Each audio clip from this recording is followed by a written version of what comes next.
It's time for 41 is the Mic, a weekly Chiefs podcast with Nick Jacobs of KSHB 41 and Matt Derrick of Chiefs Digest. 41 is the Mic starts now.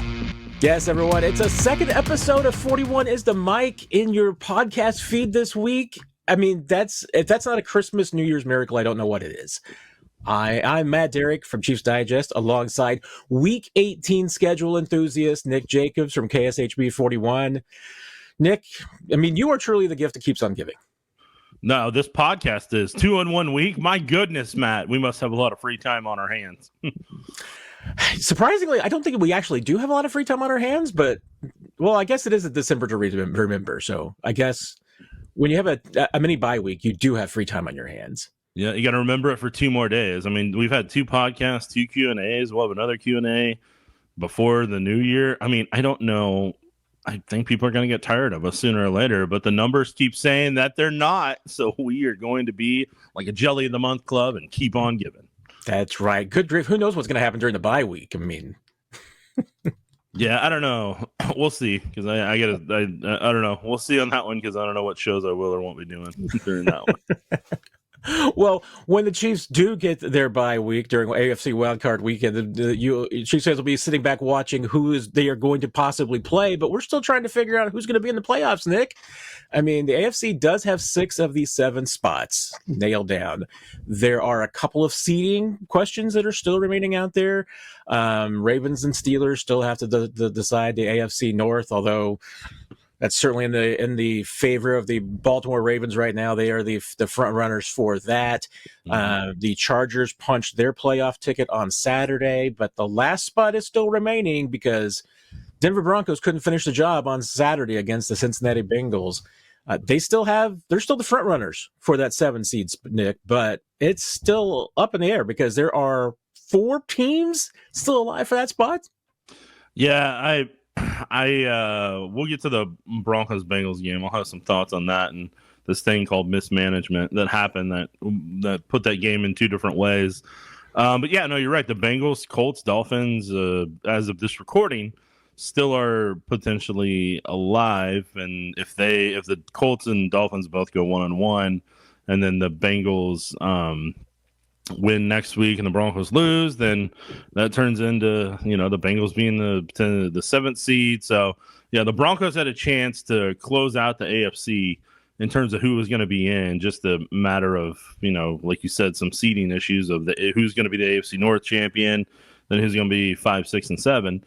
But the Broncos mismanaged some things. Bo Nix showed why he's going to struggle in the playoffs at various points. And now the Broncos have to really come out with a strong performance against a lot of the Chiefs' potential backups in that game to punch their ticket as that 7 seed.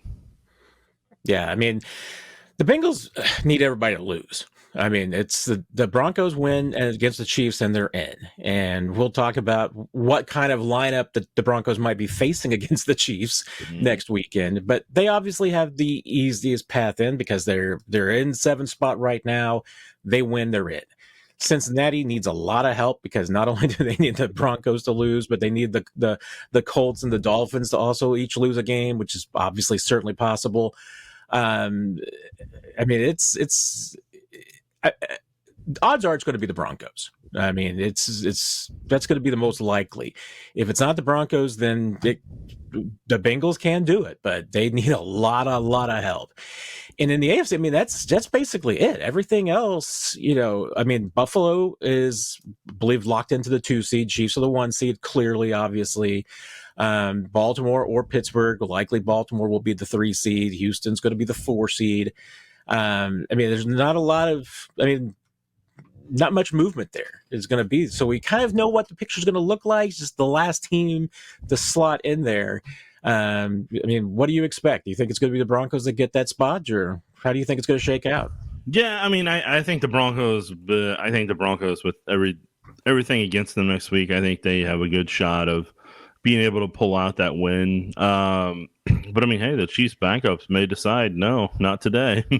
And then, then the Broncos I'm not sure scenario wise how much help they would need if they lose, and like if the Steelers beat the Bengals, I don't know how that circumstance or situation. I haven't run those numbers partially because I don't care, and another part because like the Chiefs are going to face whoever they're going to face down the road. Just let me know when it's official, and I'll start checking things out from there. That if they change from what they are, but. Yeah, I mean, the Broncos are obviously going to be the front runners. The Bengals are who everybody is secretly rooting for because it'll be a Cinderella story from the fact they were mismanaged early on in the year, yet again under Zach Taylor, and had the losses that they did early on in the year, have a defense that struggles. The fact that the Bengals started 1-4 and still may find a way to get back in there and win their self a playoff spot, the 7th seed, and have that offense go against playoff caliber teams will be something that a lot of people are interested in watching on television. Yeah, and the next part of it, obviously, that affects the Chiefs is when are all these teams going to play next weekend? Because as you may or may not know, NFL does not schedule Week 18. I mean, they're all just to be determined, and they do that so that they can then plot in 2 games on Saturday, set up the Sunday lineup with a Sunday night football matchup that in theory is a significant game. There are a few more games on the NFC side that might be significant. I mean, especially if things go right on Sunday, Vikings and Lions in Week 18 could be for the NFC North, and that would be a titanic battle. So that would be a Sunday night football natural if the stars align. But in the AFC, I mean, the Bengals kind of element of it really kind of wrinkles things up because you've got the Chiefs and Broncos, Bengals, Steelers, Ravens, Browns. I mean, all of that, all those games matter. And because of the Chiefs playing in Denver, that has to be at least a 3:00 game. You're not going to play in Denver at noon. So if you're playing all those games at the same time, it's going to have to be in that 3:30 window. And if that's the case, I mean, now all of a sudden your pickings for Saturday really start to look pretty slim for good games on Saturday. Well, I mean, as you saw, I had some predictions that still give you good TV markets and give you rooting interest to see some playoff caliber teams. It just may not be against, playoff versus playoff ability, but it gives you, for example, that Bears-Packers game gives you the Green Bay and Chicago markets, and people will be interested in seeing that rivalry and getting to see Caleb Williams in a potential primetime role. Potentially watching Jaden Daniels from Washington go up against the Cowboys. I mean, it's still 2 marquee brands, even if it's not, the type of game that you're hoping or expecting. And then the tough one is like the Chargers Raiders, simply because there's not much tie to it. So I think if you're wanting to showcase a playoff caliber team like the Chargers, you do that on a Saturday, and you also give that Las Vegas market and then you kind of split up that LA market to where LA is available for people to watch the Chargers on Saturday, and then watch the Rams versus the Seahawks on Sunday. Now the Rams may have everything wrapped up in the NFC West, and it may not matter, but still, when you're trying to map out the markets across the country, it makes sense to split LA up over 2 days if you can, just to maximize what the LA ratings could be. But on that Saturday, I think you want to showcase at least a team that's going to be in, playoff wild card weekend if you can. But then try to start to hype people up from a brand perspective, from commercial perspective. But yeah, I mean, the fact the Bengals situation with the Dolphins and Colts, how the Dolphins and Colts do on Sunday, I think will determine when their game's played, and I think they'll end up at noon. So if those two, you want the Colts Dolphins paired against each other, and you don't want them to know the result of the Bengals. So then, or the Broncos. So then if you do that at noon, those are at least done. And there's still that mystery for both of them. They're waiting and watching. So then those cities are watching that, those potential games, rooting interest in that. So then that's why I think you need the Steelers versus the Bengals at the same time, which I personally put on a Sunday at 3. Then you want that Chiefs Broncos at 3 at that same time, because you don't want the Bengals and Broncos to, to have potential issue in that front to where you don't know either way. And then finally, you need that Ravens game against the Browns around that time, because you need that to stay competitive for the Ravens and Steelers. So, like, you need all those things combined. In my opinion, the only 2 standalone games for a Sunday night that you're really looking at is, depending on how the NFC West game goes, or like you said, potentially that Lions-Vikings game. Because even if things may be settled in that one, that still gives you a unique market to be able to showcase ushering in the wild card round as well. So that may be the way they have to change their perspective. If it can't be it's going to, alter playoff situations. But yeah, it's a complicated thing, because there's not like a ton of win in your in situations. There's just a couple next week that are going to kind of decide some things. Yeah, and I mean, well, hey, Colts and Vikings could be the best. I mean, Rams and Seahawks is also going to be pretty compelling. So if Vikings and Lions is not for the AFC North, then Rams and Seahawks could even be on a Saturday. I mean, that's going to decide a division. So, I mean, those are probably, honestly, 2 of the more interesting games. Mm-hmm. They're also the only 2 interesting games in the NFC. Because the Rams might actually have a playoff spot clinched just based on strength of victory or strength of schedule. It gets really down to a couple of the tiebreakers there, because the Rams, like, depending on how 3 of 5 games go, could clinch a spot on Sunday this week, and then that is just for the division title. But still a compelling game, even though it's 2 500-ish teams or slightly above. But I don't really see a smart scenario where the Chiefs play on Saturday or Sunday. If they do play on Saturday and the Chiefs win, that's great, because it does make Sunday chaotic.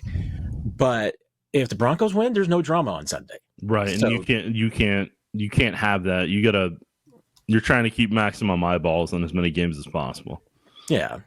And I think there's just too many other good games to put on, and more compelling games to put on Sunday night than Chiefs Broncos. So I get, the only thing that would make sense there is that if you put the Broncos at the end of the day, then at least all the other teams that are fighting for that final playoff spot have a reason to play. But at the same time, the NFL knows the Chiefs are going to rest some starters. So do you want Carson Wentz going up against the Denver Broncos on Sunday Night Football? That's not what the NFL wants. So I can't imagine there's a scenario where the Chiefs play on Sunday night. That Sunday 3:00 window looks like the most likely. It should be, but as you and I both know, you never know. But the fact that you probably won't see Patrick Mahomes in that, I think, kind of makes that more of a 3:00 game. And in all honesty, if you're Fox Sports, like, the chance to have the Chiefs brand on Fox potentially, I would think would be something that would be appealing, to them, since you don't get to have the Chiefs on a regular basis, even if, it doesn't involve Patrick Mahomes and as the marquee person that they can build the promos and commercials around. Yeah. Well, and that brings us into the next question. We're talking about who is going to play in that game against the Broncos for the Chiefs. Let's face it, the Chiefs, barring a really bizarre decision from head coach Andy Reid, I think we all agree and accept they're going to rest some starters. This is their opportunity. That even with the layoff, I get that their next game is probably going to be on the 18th. It could be on the 19th of January. That would create a scenario where it's 24 or 25 days between the last time that some Chiefs players played a competitive game, or more in the case of like a Chris Jones. Right. But, I don't have any rest concerns for this team, Nick. I could possibly see that the Chiefs come out and maybe they're rusty for a drive. That's it. That's about the extent of my concern. But I think you gain so much more with resting your guys, especially some of the ones and your veterans that you need to, right? Yeah, from a rest perspective right now, Patrick Mahomes needs a break. Travis Kelce needs a break. Chris Jones needs a break. If you can get anybody in that offensive line a break, let them reset for a little bit. That's not going to be a bad thing either.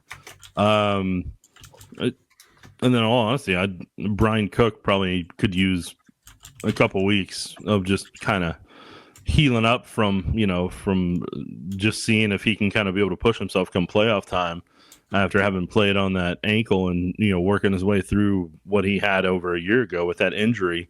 If maybe getting some rest on that, if that can help him be a little bit more explosive and in a couple weeks like that could be a good part in itself. But whenever we talk about resting, what we're really getting at the end of the day is we're not saying they don't practice. We're not saying they don't prepare on the practice field. What we're getting at is the key factor that can separate them is the ability to not go through those car crash type of games and physicality wise, which is what they're recovering from. The guys are used to being able to manage, practicing, coming off, games and everything, and not having a ton of contact, especially late in the year. Where it really benefits the teams that have bye weeks is not having the car crashes to recover from in terms of what it can do to their body, and especially at their ages and wear and tear wise. So for somebody like Travis Kelce, he knows how to play. He's not going to be rusty. He can still practice. He can still do everything. But him getting 2 games where he doesn't have to have those collisions and those level of snaps and that high level of intensity, you're going to see a fresher player on the field in the divisional round. Like, that's going to happen. For somebody like Chris Jones, that will help him get his explosiveness back, and he can, instead of maybe him having to focus on how he's going to attack this offensive lineman, he gets to focus on the rehab that helps him get healthier quicker on that calf. And above all else, as Matt's talked about when he's been at press conferences and asked them, from a workload perspective, that kind of eases some rest to where Chris may have played 70 snaps in back-to-back weeks. It's 100, or whatever it may be. That's 120 or 140 snaps that he doesn't have to have that wear and tear for a couple weeks. So I think it gives them a mental reset that they don't have to, they don't have their backs against the wall type of thing that they do sometimes of taking everybody's best shot and always having to battle back. It just allows them to, I hate this. This is going to sound bad, but it's not. It allows them to throttle back for a minute, to not have to go 100 miles an hour an entire week and in a game and everything. It allows them to essentially do a hard reset to when you turn off a computer so it reboots and can perform at the level it needs to again. And that's what the whole purpose of the bye week is. That's why the Chiefs pushed as hard as they did for those 3 games in nearly 11 days, technically 10 days and 22 hours, however you want to do it, or 11 days, depending on how you want to debate it. But that's why the Chiefs performed at the level they did, because they knew if they raised to that level and did that, there was a finish line for them that was really going to help give them an advantage to try to get to the 3-peat. Yeah, and a little bit different scenario last year because the Chiefs didn't have the 1 seed, so they didn't have the extra week of rest. But, they did rest 7 veterans, as far as their inactives in week 18. There were 7 veterans who did not play who were active. So in total, there were 14 players that the Chiefs had last year in that final game that Blaine Gabbert started, who just did not play in that final week. Chris Oladokun was kind of one exception because he was elevated from the practice squad. Patrick Mahomes was one of the 7 inactives, along with Rashee Rice, Kadarius Toney, L'Jarius Sneed, Mike Dana, Donovan Smith, and Travis Kelce. I'll expect a kind of similar, group this year, as far as who's not going to be active. Some of the same names. I think Travis Kelce. On my list, Nick, I've guys that I would say who were not be active in that game would be Kelce, Chris Jones, Justin Reed, Patrick Mahomes. I think probably a guy like Nick Bolton, maybe Joe Thuney, kind of round out the list. Maybe a Kareem Hunt or an Isaiah Pacheco. Probably not both. Creed Humphrey or a Trey Smith. I think you're going to rest at least 1 or 2 of your offensive linemen. And like I said, when you get into that group of 14 total players who might not play, that's where some of these guys might be active but just simply not play. And to your point, if you're the Chiefs, these guys aren't just sitting around all week. the way that the Chiefs typically do things, and especially in like a week 18 scenario where they are resting up, is that you'll have the group that's going to play against the Broncos getting ready and doing work against each other. And then these 14 guys and some other players are going to be doing their own work on the side, working towards getting ready, and even like working doing scout team work, anything like this, looking at the playoff opponents that they may be facing. So yeah, it's not like they're just going to be sitting around resting all day. Patrick Mahomes is going to be throwing. He's going to be throwing to Travis Kelce. I mean, they're going to be getting work in, but like you said, it's not going to be the hard pounding work that they would typically get in a week. And in the game week, obviously, the games themselves, I mean, that's take some of the toll off. And when you've got guys like Chris Jones that have played the snap counts that they have, that's going to be very valuable. And that's why I just don't see rust being a big factor, because, I know there are people point to examples of, hey, the Indianapolis Colts had some situations like this where they had the 1 seed, they rested their starters, and they came out and laid an egg in the divisional round. Well, we also know that the Colts were, I mean, I want to say a paper team. They were Peyton Manning and sometimes like a Reggie Wayne and nothing else. I mean, that was the entire team. So, those teams were just not the same. This Chiefs team, they're 2-time Super Bowl champs. I mean, they're ready for this. I mean, they get it. They know what's going on. Yeah, and it's funny you bring up the Colts. This perfectly ties into what I'll point out. The thing you have to remember about the Colts and the way that they design their roster and their football team, they design themselves to, one, play fast in the dome, and for the Colts offense to execute early and get up early, and to score points that force the opponent to have to try to match that in the passing game. So the defense was based on like a nickel cover 2 type of scheme, to where they had a fast front 7 that couldn't hold up against the run on a regular basis. And because of that, teams could run them over and run through them, whether in a dome or they were out in the inclement weather or what it may be. And their offense was based on timing, so the Patriots would get physical with them in their press, and then that would disrupt the timing, and then Peyton would take some shots, and then their offense would just struggle because of that. The Colts had a specific way they went about winning on a regular basis and to have the success that they did. So the Chiefs have an ability to evolve in various spots. It's just a matter of certain circumstances being able to work. So what happens at the left guard come playoff time in terms of their ability to run will play a part in it. How much creativity they can have in the passing game and how much time they have in the passing game whenever they need to, do the 5-7 step drops and, throw deep passes and everything. Can they execute those? That'll be a part of it. How the Chiefs, how healthier is that front 7 when they go up against the run and have to be physical for what you're hoping is 2 games before a Super Bowl. Fingers crossed on that one. And so, just all those combined, the Chiefs have a brand that can work in the playoffs, that can win in the playoffs, because it has, and it will continue to do so. But there are certain things that have to be right for them to fully execute the full arsenal they have. So I'm saying they aren't as one-dimensional as I felt the Colts were as a team.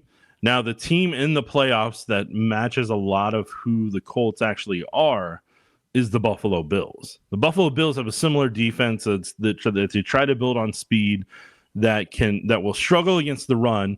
If a team is dedicated to running 4 yards a clip against the Bills, they will have success throughout that game, and they will frustrate Josh Allen in that offense, and they won't be able to do that. And then the Bills offense is really, really based on James Cook. He is the engine that goes, and if he is able to get explosive plays either in the pass or run game, they do really well, and they're going to have an explosive day. But if you start to slowly take Cook out of the game, both in how you defend him and how many possessions they have to get him going, that is another piece of that puzzle. So that's what I'm saying. It was funny you mentioned the Colts, because then it made me start thinking of what I just said out loud that form words and sentences. Very exciting stuff. Yeah, speaking of exciting stuff, I know a lot of Chiefs fans have been getting excited because there have been some videos that Jalen Watson has posted of him getting back out and jogging and doing some runs. There have been questions about Rashee Rice and where he's at and whether he could potentially come back for the postseason. I mean, we can go on what the Chiefs have said, and specifically with Rashee Rice, Andy Reid with that, because he has that post lateral corner of the knee injury. I mean, Andy Reid was pretty specific when he said that the timeline is very similar to an ACL. So that eliminates him for the rest of the season. I mean, there's no chance of him coming back. I mean, if anything, your questions about Rashee Rice is when he's going to be ready to resume a schedule during the off season. If you're the Chiefs, you're just hoping that he's 100% by training camp. I mean, I'm not even sure you can even expect that for off-season workouts, but you're just hoping by training camp he's 100%. With Jalen Watson, Nick, I mean, he had a very similar injury that Isaiah Pacheco had, except he also had an additional procedure. They both had fractured ankles, but Jalen Watson also had tightrope surgery. And remember, Isaiah Pacheco missed 11 weeks. The projection on Jalen Watson was that it was going to be 12 weeks. Well, 12 weeks would take him all the way up to the Super Bowl. I mean, I think it'd be very, very difficult for a guy to come off of 12 weeks of no football, get a week of practice, and go out and play in the Super Bowl. That's tough. And like I've said all along, Nick, I'm not betting against Jalen Watson. I can just tell you what the Chiefs have said, which is the Chiefs don't expect him back this year.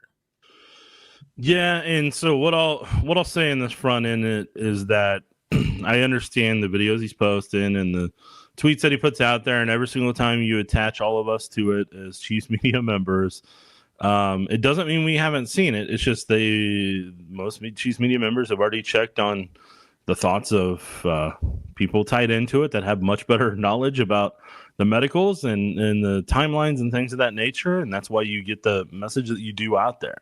The reason I think he's posting this stuff is to hold himself accountable in his recovery, to help give himself motivation to try to do the impossible, to try to make it back before that time. I think that's why Hollywood Brown did that. And that's why Charles Omenihu did that. And it's just for them, it's a level of motivation. And for some people that may tweet at him and say, oh, there's no way or something, that gives them a chip on their shoulder. That helps them in their motivation. That may be what drives them and pushes them, is having people either doubt them or just putting it out there publicly and then maybe getting encouragement from fans and saying, you got this and stuff. Those may be what they need. And that's why they're doing that, is to help them try to do the impossible. Because each one of them, to play in the NFL, you have to be a competitor. And even in rehab, you're trying to compete against what the timetable is and trying to compete to make yourself a better player than you were before the injury. And so whatever they have to do to help tap into that is what they're going to try to do. And one of the easiest ways to do that right now is honestly social media and posting that either on Instagram or Twitter, because it gets the message out there. And it also allows them to kind of get real-time feedback from people, either good or bad, that can help them or encourage them during that difficult time they're going through physically and psychologically. Because if anybody's ever had to do rehab, like I've had to do on my wrist or, on my knee, or anybody else that's had to do that, those are grueling, and you get frustrated at times because your mind still remembers what you could do before an injury, but you can't physically do it. Your body's not back to that form. It's not capable of that. And so there are times where you need encouragement and you probably need doubt to be able to help do that. And as I said before, with those guys being competitors, that's why I genuinely believe a lot of them do that, is to push themselves so that they kind of have that additional motivation outside of the voices that they normally hear. Yeah, I think that's an absolutely great point. I mean, about players and why they do that. And I mean, there is that motivation, and sometimes you need that. I mean, especially if you don't have, some people that you're working with. I remember when the Chiefs had their trio. What was it? Mike DeVito and Derrick Johnson, and was that Eric? I don't think it was there. No, it was. Who else was there? Was another third player in there that all had those Achilles injuries at the same time. Barry's was later. I can't remember who the third one was, but Jamal Charles was in there. That's right. Yeah. Those three, all recovering at the same time, and that's great. I mean, if you've got guys that you're recovering with who have the same injury, and you can bounce things off and you can push each other, that's fantastic.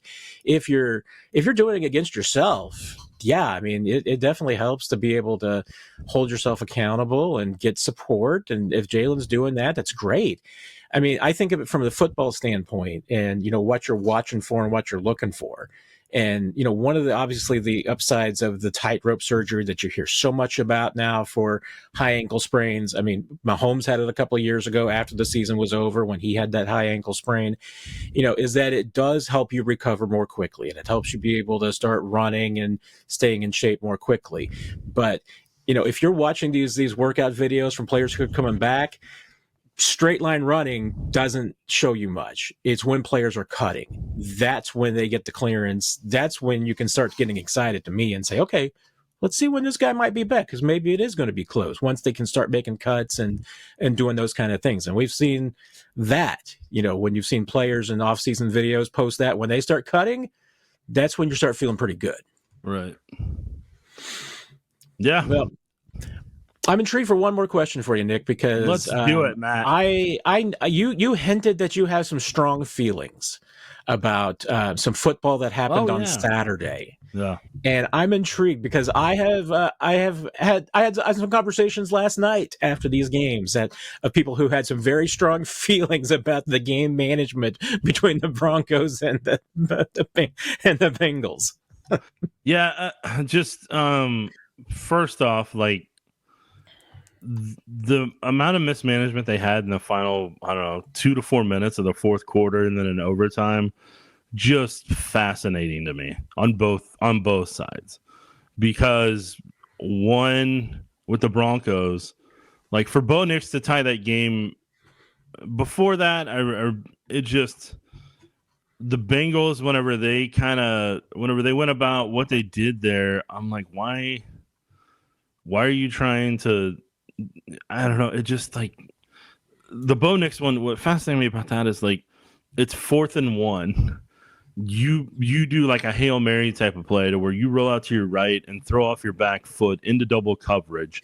And unfortunately, you got rewarded for it and were able to tie the game up and everything. And so you do that. But then you don't go for 2 when you originally wanted to, and then you didn't because it had been so long after the evaluation, you thought they had time to recover. I'm like, well, your best play is your best play, no matter if it's, no matter how much time is. So if you believe in the play, you go run that, win the ball game, and be done with it and punch your playoff ticket, because you still have another week left to be able to do it. So you're kind of playing with house money in some regard, to where you take the pressure off week 18. So I was surprised in Sean Payton in that point. The Bengals, just kind of the way they mismanaged. I didn't understand why they mismanaged so much time whenever they're towards the end, whenever they could have taken time off the clock. Why did they call a timeout? Yeah. Kick the field goal. You win. You win the game sooner. You're not playing in overtime and doing that overtime back and forth. And then whenever they kind of leaned on the kicker to try to make that kick and it bounced out, and then the Broncos had a chance, and just their play calling there just made absolutely no sense. And Bo Nix made a lot of poor decisions there in overtime in some key clutch situations that they could go drive down the field, kick the game-winning field goal, and be done with it. Them not going for 2, it was just a sequence of poor situational football by both coaches on either side that really led to that game being dragged out. And a lot of people, I saw headline-wise calling it the greatest game of the year or fantastic game of the year. I was like, no, that was like a clinic on mismanagement in pressure situations.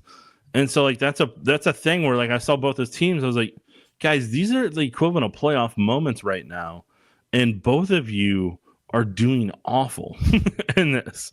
Like, you're doing things to lose this game instead of put yourself in a position to win.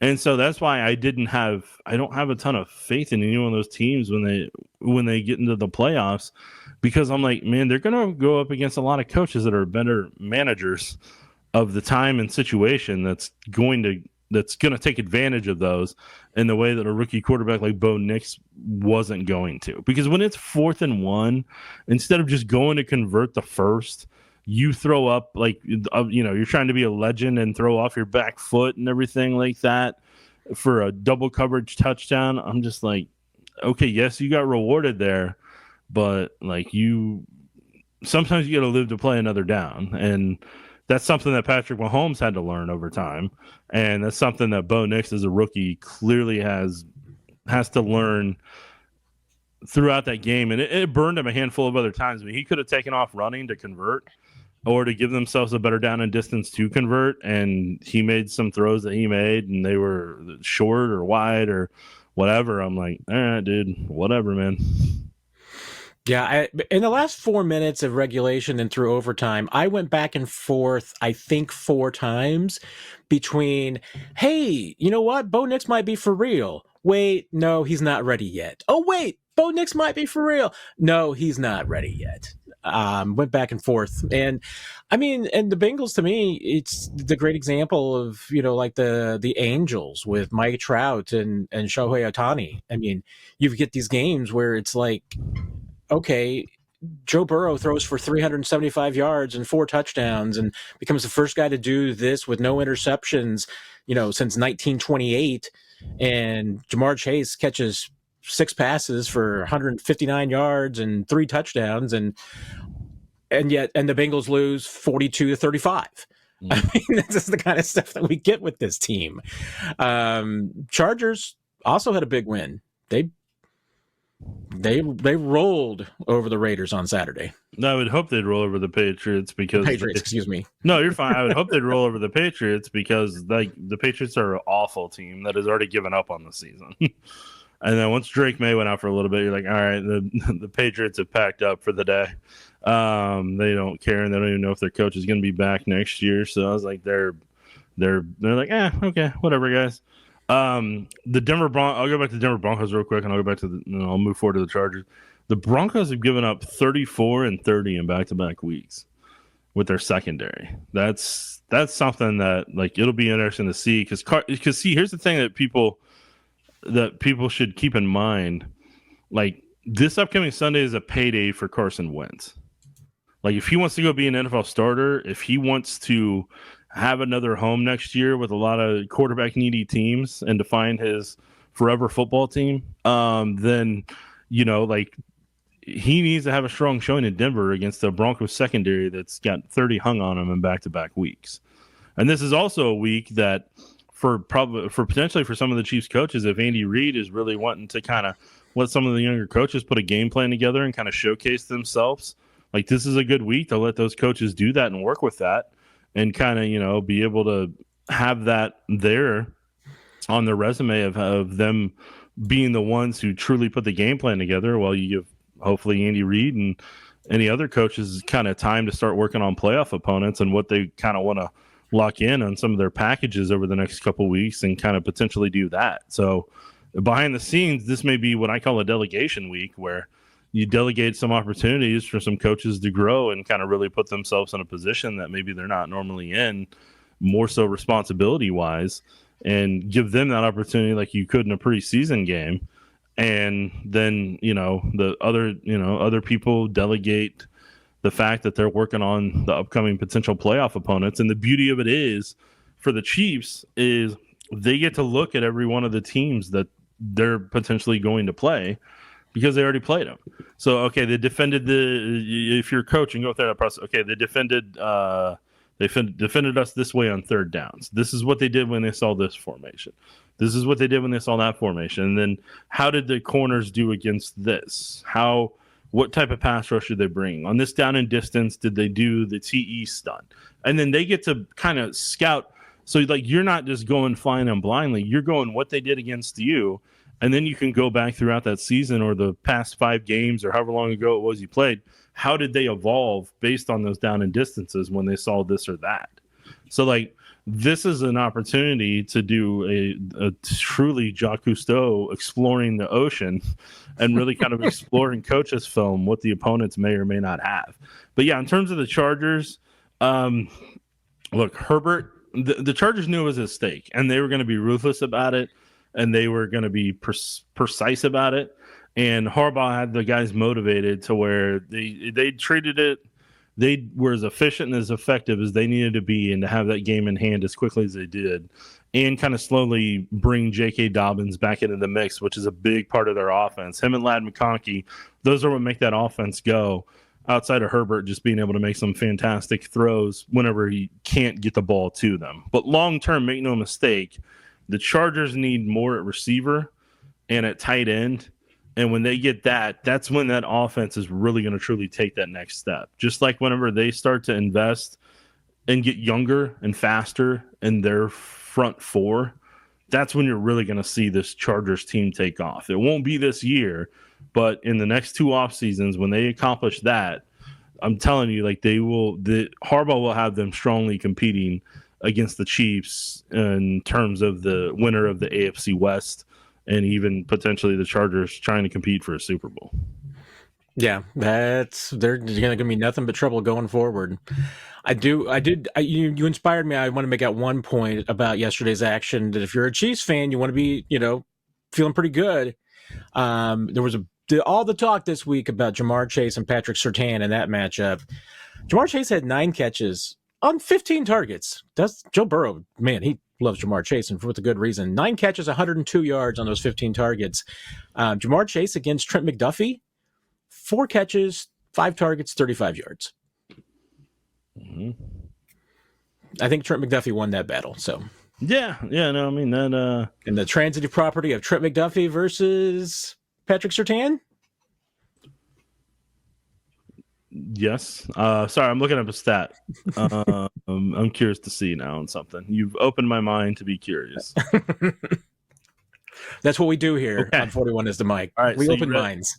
So I pulled up the next gen stuff. You ready for it? Fire away. All right, so Jamar Chase caught 9 passes for 102 yards over the Broncos, like you said.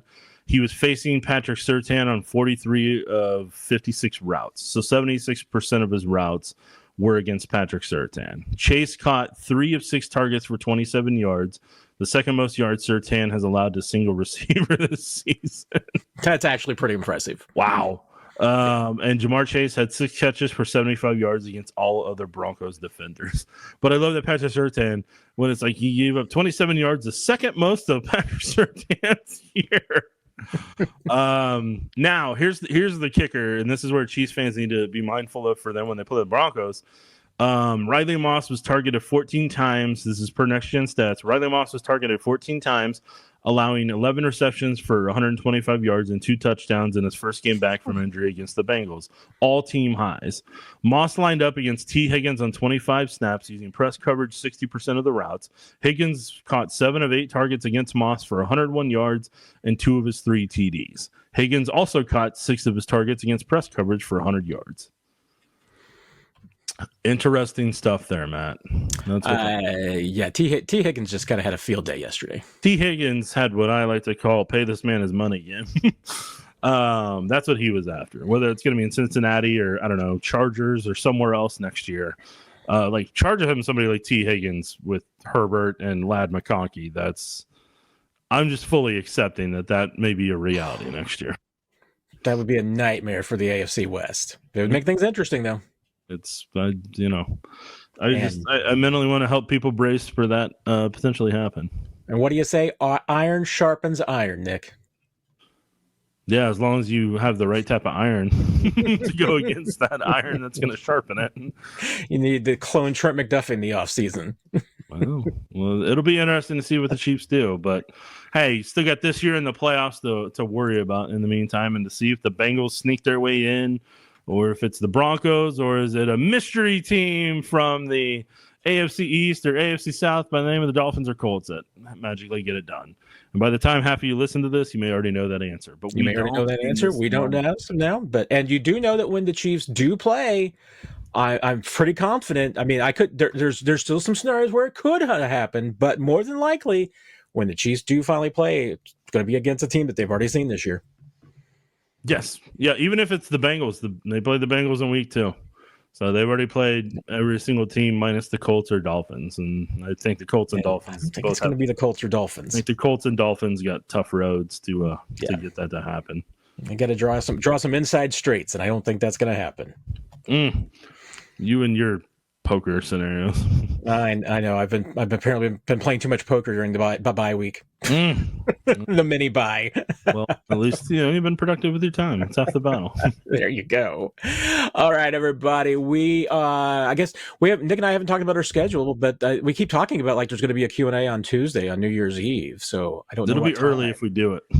There you go. I like the way Nick thinks. We'll do it earlier but I think we can get it done. So we'll cross our fingers. We're just going to do it early, and we'll just do it earlier. We're going to treat every question like a lightning round question.